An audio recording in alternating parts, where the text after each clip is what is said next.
नमस्कार दोस्तों, इस मोटरसाइकिल की न्यूट्रल लाइट हैंडल घुमाने पे कभी जल रही है और कभी नहीं जल रही है।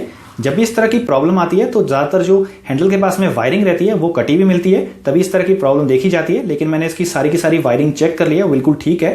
लेकिन उसके बावजूद भी इस तरह की प्रॉब्लम है कि न्यूट्रल लाइट हैंडल घुमाने पर कभी जल रही है और कभी नहीं जल रही है। तो काफ़ी चेक करने के बाद में मैंने इसकी जो फॉल्ट है वो फाइनली फाइंड आउट कर ली है। और जो फॉल्ट है वो काफ़ी यूनिक सी फॉल्ट है। इससे पहले मुझे नहीं लगता कि किसी के सामने इस तरह की प्रॉब्लम आई होगी। तो मैं आपको दिखाता हूं कि इसमें किस तरह की फॉल्ट हुई है। ये रही स्पीडोमीटर की वायरिंग सॉकेट और इसमें जो लाइट ग्रीन कलर की वायर है ये हमारी न्यूट्रल की वायर है। और जब मैं इस वायर को यहाँ पे देखिए हिला रहा हूँ तो जो न्यूट्रल लाइट है वो कभी जल रही है और कभी बंद हो रही है। तो यहीं पर मुझे जो फॉल्ट है वो मिली है। जो इसकी फॉल्ट है वो यहाँ पे लूज कनेक्शन की वजह से है, जबकि ये एक सॉकेट है और सॉकेट में कभी भी लूज कनेक्शन नहीं होता है। ये जब भी आप सॉकेट को अच्छी तरह से लगाते हैं तो इसमें प्रॉपरली जो सभी जो इसका मेल कनेक्टर है और फीमेल कनेक्टर है वो आपस में काफ़ी अच्छी तरह से कनेक्ट होते हैं। तो सबसे पहले तो जब मैंने ऐसे यहाँ पे किया तो मुझे तो ये लगा कि शायद ये जो हमारे कनेक्शंस हैं इनके बीच में कोई कार्बन वगैरह हो सकता है या फिर कोई डर्ट वगैरह हो सकती है। वैसे तो ये थोड़ा बहुत गंदा आपको देखने को लग रहा होगा, तो मुझे तो यही लगा था कि डर्ट वगैरह की वजह से ये प्रॉब्लम हो सकती है, लेकिन ऐसा नहीं है, ये लूज कनेक्शन की वजह से है। और मैं आपको बताता हूँ कि मैंने इसे कैसे इस जो फॉल्ट है इसे पकड़ा। सबसे पहले तो मैंने यहाँ पे जो हमारी लाइट ग्रीन कलर की वायर जो कि न्यूट्रल की वायर है इसे हैंडल के पास में चेक किया। आप देख सकते हैं कि यहाँ पर ये देखिए ये टेप लगी हुई है, तो ये पहले भी यहाँ पर कटी हुई थी वायर। तो इसे मैंने सोचा कि शायद यहाँ पर ये अंदर ही अंदर में टेप के अंदर में शायद निकल गई होगी या फिर थोड़ी बहुत ही कनेक्ट होगी। तो मैंने इसे चेक किया, लेकिन ये प्रॉपर्ली यहाँ पे लगी हुई है। फिर मुझे लगा शायद जो वायर है वो हमारी जो यहाँ पर स्पीडोमीटर की साइड वाली वायर है उसमें भी हो सकता है कि ये वायर कहीं पे कटी हो, लेकिन मैंने वो भी चेक किया, वहाँ पे भी वायर बिल्कुल सही मिली। और यहाँ पे हमारी जो स्पीडोमीटर में जो हमारा बैटरी से 12 वोल्ट डीसी की सप्लाई आती है वो हमारी ब्राउन वायर के जरिए आती है।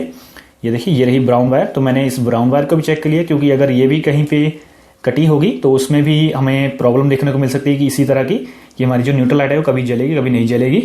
तो मैंने इसे भी चेक किया, ये बिल्कुल सही है, ये कहीं से भी कटी नहीं है। और फिर मैंने फाइनली इस वायर को यहाँ पर जब मैं ऐसे ही हिला रहा था तो ये वायर जैसे न्यूट्रल लाइट आप देख सकते हैं कि कभी जल रही है कभी नहीं जल रही है। तो फिर मैंने इसे जस्ट यहाँ पे 2 हाथों से पकड़ा, एक हाथ से मैंने इसे बिल्कुल स्टेबल कर दिया और फिर मैंने इस एक हाथ से कुछ इस तरह से इसे सिर्फ इसी वायर को यहाँ पे हिलाया, क्योंकि मुझे शक था कि शायद इस कनेक्टर के अंदर में कुछ दिक्कत हो सकती है। और जब मैंने ऐसे किया तो फाइनली मुझे ये पता लगा कि इसका जो अंदर में यहाँ पे कनेक्शन है वो काफ़ी ज़्यादा लूज हो चुका है, जिसकी वजह से इस तरह की प्रॉब्लम आई है। तो इस तरह की जो प्रॉब्लम काफ़ी यूनिक रहती है, कभी भी इस तरह की प्रॉब्लम नहीं देखी गई है, क्योंकि जो कनेक्टर्स होते हैं हमारे काफ़ी आपस में काफ़ी अच्छी तरह से इस तरह से कनेक्ट रहते हैं और जो कनेक्शन है वो लूज़ नहीं होता है। लेकिन मेरे केस में कुछ लूज़ हो गया है, तो इसे हमें ओपन करके फिर ही फिक्स करना पड़ेगा। तो इसे ओपन करने के लिए आपको एक हेयर पिन लेनी है और हेयर पिन की मदद से इस वायर को इस सॉकेट से बाहर निकाल लेना है। आपको सॉकेट को कुछ इस तरह से पकड़ना है और यहाँ पर ये एक कट जैसा आपको देखने को मिलेगा। इस कट में आपको इस जो पिन है इसे पूरी तरह से अंदर तक डाल देना है। यहाँ पे ये जो हमारी वायर है इस वायर के ऊपर में एक कनेक्टर लगा रहता है और उस कनेक्टर का जो लॉक है उसे ओपन करने के लिए हमें इस कट में इस तरह से इस पिन को डालना होता है और इस पिन को आपको पूरी तरह से नीचे तरफ को दबा देना है। यहाँ पे जो लॉक है वो हमारा इस तरह से रहता है, वो ऊपर की तरफ को उठ जाएगा और हमारी जो ये वायर है बहुत ही आसानी से बाहर निकल जाती है। मैं आपको जो लॉक है वो भी दिखा देता हूँ। ये देखिए ये बैक साइड पे आपको ये एक छोटी सी दिख रहा होगा यहाँ पर, ये मैं इसे थोड़ा ऊपर उठा देता हूँ। ये देखिए ये रहा हमारा लॉक, ये बहुत ही बारीक जैसा रहता है। तो इसे ही हमें इस पिन के जरिए दबाना होता है और ये वायर हमारी बाहर निकल जाती है। इसी तरह से हम दूसरी वाली सॉकेट में से जो लाइट ग्रीन कलर की वायर है इससे भी निकाल लेते हैं। यहाँ पर भी हमें सेम तरीके से यहाँ पर आगे की तरफ में यहाँ पर एक लॉक जैसा लगा रहता है, बिल्कुल जिस तरह का ये लॉक है वैसे यहाँ पे लॉक रहता है, उसे भी हमें पिन के जरिए दबाने है। आपको इसे इस तरह से रखना है और इस साइड को थोड़ा सा दबाने की कोशिश करनी है, या फिर आप थोड़ा नीचे की तरफ भी जोर लगाएंगे तब भी ये निकल जाती है वायर यहाँ से। जो दूसरी वाली वायर है वो भी बाहर निकल चुकी है और अभी मैं आपको इन दोनों को आपस में कनेक्ट करके दिखा देता हूँ। ये देखिए ये आपस में काफ़ी ज़्यादा लूज़ हैं, तो इसे हमारे जो फीमेल साइड वाला कनेक्टर है इसे हमें प्लायर की मदद से जो टाइट कर लेना है। और बेस्ट रहता है कि आप दूसरे वाले कनेक्टर को भी कुछ इस तरह से बीच में रखें, फिर इसे टाइट करें, वरना ये ओवर टाइट हो जाता है। तो आपको इसे कुछ इस तरह से प्रेस करके टाइट कर लेना है।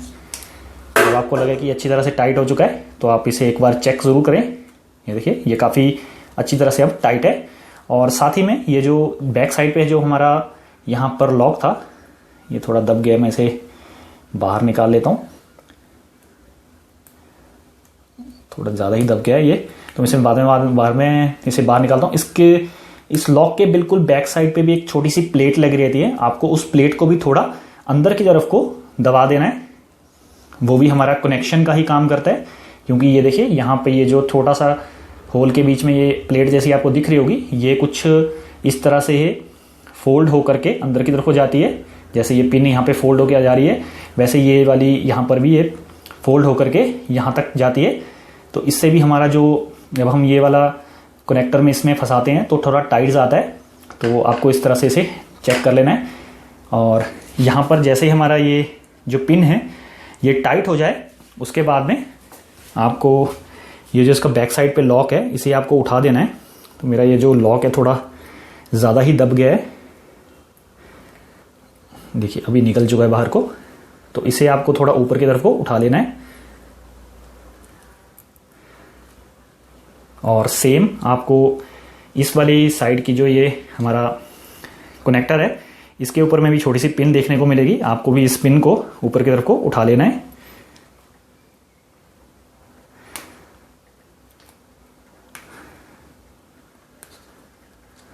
बहुत ज़्यादा भी नहीं उठाने की ज़रूरत है, आपको थोड़ा सा ही आपको इसे उठाना होता है। और वापस लगाने के लिए आपको जस्ट इसे, जैसे हमने इसे बाहर निकाला था वैसे ही इसे अंदर आपको डाल देना है। और अंदर में एक क्लिक की साउंड आपको थोड़ी बहुत सुनाई देगी। और ये देखिए ये पूरी तरह से सिक्योरली इसमें लग चुकी है। और सेम हमें इसे भी इसमें लगा देना है।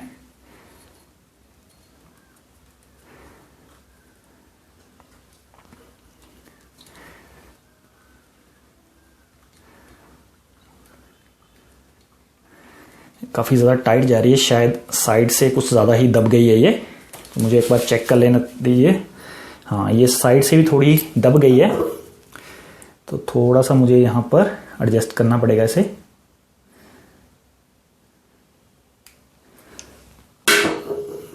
अब देख लेते हैं।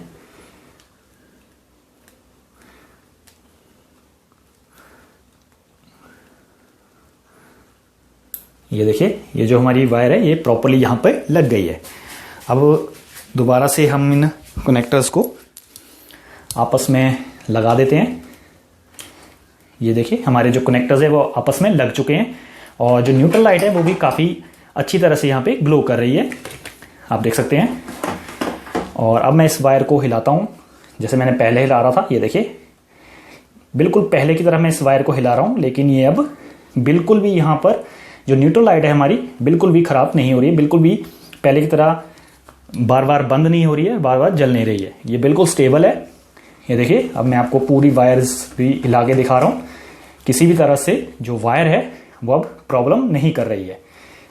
तो हमारी जो प्रॉब्लम थी यहाँ पे, जो हमारी न्यूट्रल लाइट है वो कभी जल रही थी और कभी नहीं जल रही थी, वो हमारी बिल्कुल ठीक हो चुकी है। तो कुछ इस तरह से आप भी अपनी मोटरसाइकिल में, अगर आपकी जो न्यूट्रल लाइट है वो हैंडल घुमाने पे कभी जलती है और कभी नहीं जलती है और उसमें कुछ इस तरह की प्रॉब्लम निकलती है, तो इस तरह से आप उसे रिपेयर कर सकते हैं। अगर आपको ये वीडियो अच्छी लगी तो इसे लाइक करना बिल्कुल मत भूलिएगा। और ऐसे ही आगे आने वाली वीडियोस देखने के लिए मेरे चैनल को सब्सक्राइब भी कर लीजिएगा। वीडियो देखने के लिए धन्यवाद।